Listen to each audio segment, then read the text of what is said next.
시험을 그만두고는 어떤 일을 하게 되셨어요? 저는 지금 강남권역 오피스 자산관리 업무를 하고 있습니다. 그러면 그 일은 어떻게 정하시게 되신 거예요? 일단 간평사 말고도 하고 싶은 일이 뭐냐라고 스스로 생각을 해봤을 때 또 초년생부터 상업용 오피스 관리를 한번 해보고 싶다는 생각을 했었습니다. 그때 전공 수업 교수님이 그러셨거든요. 아무래도 좀 상업용 오피스 시장이 좋고 강남 그리고 광화문, 여의도에 널리 있는 유명한 빌딩들, 타워들 이런 걸 직접 가보면서 한번 견문을 익혀봐라 라고 말씀을 하신 적이 있는데, 제가 그 말을 듣고 직접 강남 파이낸스 센터, 여의도 IFC, 롯데타워 이런 것들을 좀 돌아다니다 보니까 되게 멋있더라고요. 그래서 좀 이런 상업용 오피스 이런 걸 한번 관리를 해보고 싶은데 이런 마음이 있었고, 어쨌든 시험이 안 되면서 쪽으로 좀 준비를 해봐야겠다라는 생각이 들었고, 그래서 준비를 하게 됐습니다. 그 준비 과정에 대해서 조금 더 설명해 주실 수 있으실까요? 저는 취준을 정확히 3주 만에 끝내가지고 크게 과정이라 할 건 없는데, 그냥 취업 전반으로 말씀을 드리면 저랑 관련돼 있는 것 같은 회사들은 이력을 다 썼어요. 유명한 포털들 자소설닷컴, 잡코리아, 사람인 이런 걸 다 둘러보면서 저랑 조금이라도 좀 관련이 있을 것 같다라는 생각이 드는 업종의 회사들은 다 썼거든요. 이렇게 일단 난사를 하는 게 중요한 것 같고, 그리고 이 회사 같은 경우는 처음 지원한 회사였는데 이렇게 붙게 돼가지고 좀 짧게 준비를 했던 것 같습니다. 근데 구체적으로 뭐를 준비했냐 말씀을 드리면, 이게 좀 자산관리라는 업무 자체가 좀 잡학의 영역인 것 같아요. 이 자산과 관련된 웬만한 것들을 알고 있어야 되기 때문에 잡다하게 아는 게 많으면 좋다. 왜냐하면 실무 면접 때 되게 다양한 걸 요구하는 회사들이 많거든요. 그래서 전반적으로 금융 지식이나 세상 돌아가는 거에 어떻게 돌아가는지 이런 거에 좀 관심이 많으시면 좋을 것 같다. 그래서 신문을 많이 읽으신다거나 주식 같은 걸 직접 투자를 해보신다거나 부동산 투자를 해보시면 더욱 좋고, 이렇게 해서 세상 전반에 관심이 많으시다면 자산관리 업무는 충분히 대응이 되지 않을까 그렇게 생각합니다.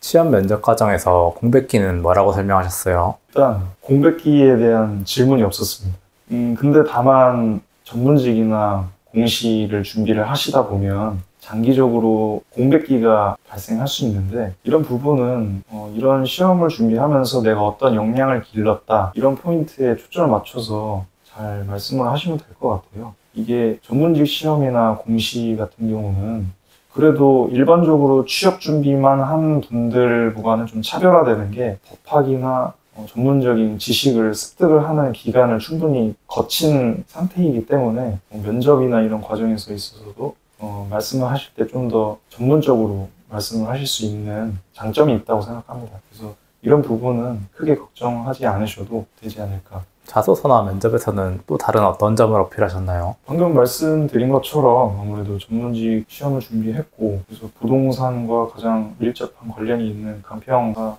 공부를 했기 때문에 부동산과 관련된 지식을 전반적으로 잘 알고 있다. 그게 한 포인트였고요. 그리고 장기적인 수험 과정을 통해서 이 면접 과정 하나라는 그 절차 자체가 되게 소중하다. 난 이제 취업을 해야 된다. 이런 좀 절박함, 이런 거 좀 표현을 하면 좋을 것 같습니다. 주위에 시험을 같이 공부하다가 그만둔 다른 분들은 어떤 일을 하고 계신가요? 일단 되게 아이러니한데 제 주변은 많이들 붙었어요. 근데 회계사나 다른 시험 준비하다가 그만둔 분들, 이런 분들은 되게 다들 잘 갔더라고요. 제 친구도 대기업 건설사 들어간 애도 있고, 공무원, 세무직 공무원으로 들어가는 친구도 있고, 이게 죽으라는 법은 없구나 그런 생각이 들더라고요. 다들 잘 풀리는 것 같습니다. 취업 이후 생활은 좀 어떠셨어요? 정신없습니다. 일단 사회 초년생이다 보니까 정신이 없는 게 또 있고, 업무 자체가 상업용 오피스 시장 업무를 하다 보니 최근에 좀 경기가 안 좋아지고 있잖아요. 그러다 보니까 꺾이는 느낌이 나다 보니 슬슬 나가겠다 이런 입주사분들도 많이 계시고, 그런 부분에서 좀 잡다한 업무가 좀 늘어나서 일할 때는 좀 정신이 없죠. 그리고 어쨌든 체력 관리도 중요하니까 따로 운동도 하고 이렇게 하루하루 지내니까 정신없게 지나가더라고요. 계획하고 있거나 꿈꾸고 있는 게 있으신가요?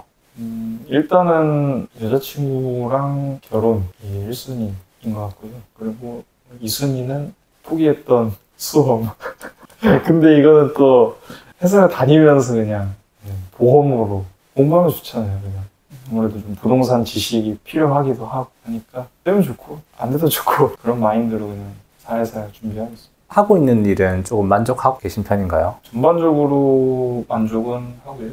근데 다만 초년이기도 하고 이 업종 자체가 그렇게 막 연봉이 아주 세거나 이러지 않기 때문에 그게 좀 아쉽긴 하죠. 시험을 그만둘지 말지 고민하는 분들에게 한 말씀 부탁드립니다. 그만두실 거면 빨리 그만두세요. 길이 생각보다 많습니다. 그러면 시험을 그만둘 거는 결정을 했는데 다음에 뭐 할지 좀 고민이신 분들에게 한 말씀 부탁드립니다. 빨리 고민하세요. 한국은 나이 한 살 한 살 먹을 때마다 냉정하게 취업 가능성이 현격하게 떨어집니다. 이게 괜한 말을 하는 게 아닌 게 저를 뽑을 때도 제 사수보다 제가 나이가 많았다면 안 뽑았을 거라고 얘기를 하더라고요.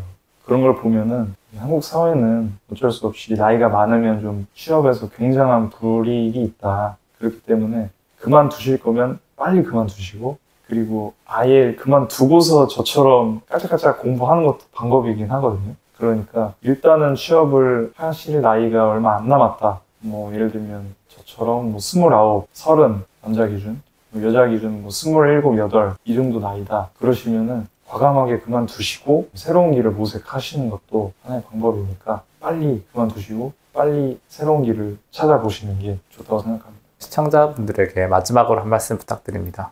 시험 끝나도 삶은 엄청 길더라고요. 이게 관짝 들어갈 때까지 모른다 이런 얘기가 있잖아요. 그러니까 너무 이 시험에 매몰되지 않으셨으면 좋겠습니다. 그리고 저는 시험 공백, 그러니까 발표 기간 전에 여행을 한번 갔다 왔거든요. 근데 외국 사람들은 막 이렇게 한국인들처럼 경쟁에 이렇게 찌든 그런 모습이 별로 없는 것 같더라고요, 상대적으로. 그리고 뭐 그들은 뭐 자격증이 있다고 해서 뭐 이 사람이 너 자격증 오너야? 이런 시선으로 바라본다기보다는 그냥 이 사람은 이 사람이다 이렇게 바라보는 그런 마인드가 한국인이랑 좀 다르더라고요. 근데 우리나라는 자격증 홀더라 하면은 와 이러고 그냥 회사원이다 하면 그냥 회사원이네 이렇게 좀 보는 시선이 좀 강한 것 같아요. 근데 자기가 어떻게 하느냐가 더 중요하지 사실 그걸 갖고 있다 해서 맞는 열쇠는 아니라고 저는 생각이 들더라고요.